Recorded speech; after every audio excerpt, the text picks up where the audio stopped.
Chief justice سرفراز jogger نے بطور chief justice اسلام آباد ہائی کورٹ حلف اٹھا لیا۔ صدر مملکت آصف علی زرداری نے چیف جسٹس سرفراز جوگر سے حلف لیا۔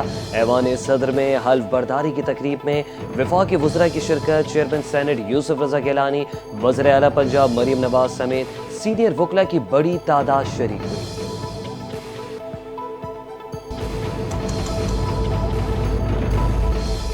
اسلام آباد کی مقامی عدالت نے 27 یوٹیوب چینلز بلاک کرنے کا حکم دے دیا۔ عدالت نے ایف آئی اے کی درخواست پر یوٹیوب کو چینلز بلاک کرنے کا فیصلہ کیا۔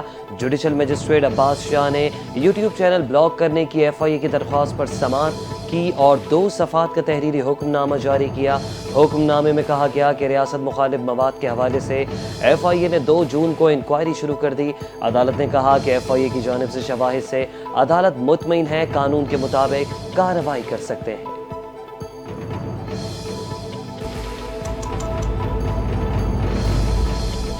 میر کراچی بیرسٹر مرتضی وہاب کا شارع بھٹو کا دورہ، مختلف انٹرسیکشنز اور روٹس کا معائنہ، جاری ترقیاتی کاموں کا جائزہ۔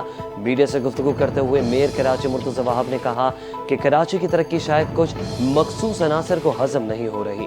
غیر محفوظ سفر اور پروپیگنڈا پھیلانے والوں کو صرف مایوسی اور شکست ملے گی۔ انہوں نے یہ بھی کہا کہ دسمبر میں روڈ کے مکمل افتتاح کے بعد جھوٹ اور مایوسی کا بیانیہ دفن ہو جائے گا۔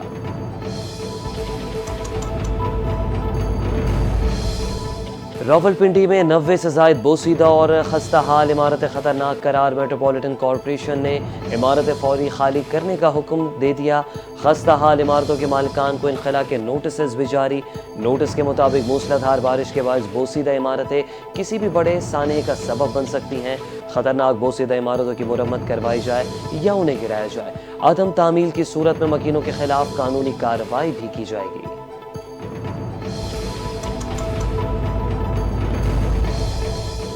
لیاری میں عمارت گرنے کے واقعے پر چیف سیکرٹری سندھ نے تحقیقاتی کمیٹی قائم کر دی ہے۔ کمشنر کراچی کی سربراہی میں 5 رکنی کمیٹی حادثے کی وجوہات کا تعین کرے گی۔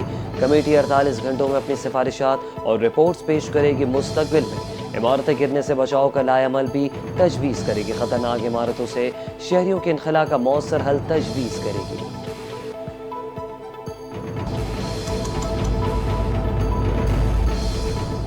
سندھ بھر میں کل 740 عمارتیں مخدوش حالت میں ہیں۔ 51 خستہ حال بلڈنگز میں سے 11 خالی کروا لی گئی ہیں۔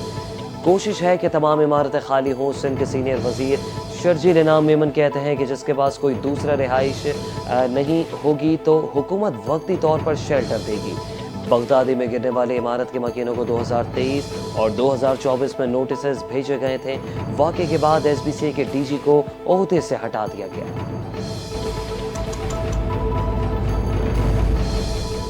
گورنر سندھ کامران خان ٹیسوری کا لیاری کے علاقے بغدادی کا دورہ۔ لیاری حادثہ متاثرین کو 80 گز کے پلاٹس دینے کا اعلان کر دیا۔ میڈیا سے گفتگو میں کہا کہ سندھ حکومت کی طرف سے واقعے کی تحقیقات کے لیے کمیٹی کا قیام خوش آئند ہے۔ سندھ حکومت نے D G S B C کو بھی برطرف کر دیا ہے۔ چہرے بدلنے سے کچھ نہیں ہوگا، سسٹم بدلنا ضروری ہے۔ واقعے پر سیاست نہیں کریں گے، لوگوں کو فوری انصاف دلانا ہے۔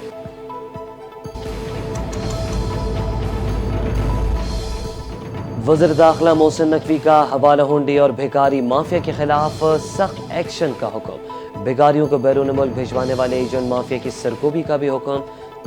ایف آئی اے کراچی زون کے دورے پر محسن نقوی نے کہا کہ حوالہ ہنڈی میں ملوث بڑے بڑے لوگوں پر ہاتھ ڈالا جائے۔ بھیکاری مافیا پاکستان کے امیج کو خراب کر رہا ہے۔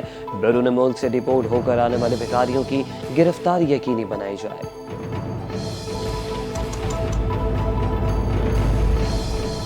بھارت ایران کی طرح افغانستان بارڈر بھی ویسے ہی انتظامات ہونے چاہیے۔ غیر قانونی کاروبار میں زیادہ تر افغان شہری ملوث ہیں۔ ابھی پاکستان میں 1 سے 1.5 لاکھ افغان شہری بیٹھے ہیں۔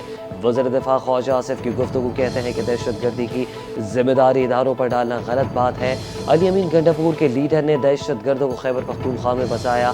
پی ٹی آئی کے لوگ اپنے لوگ علی امین گنڈاپور پر تنقید کر رہے ہیں۔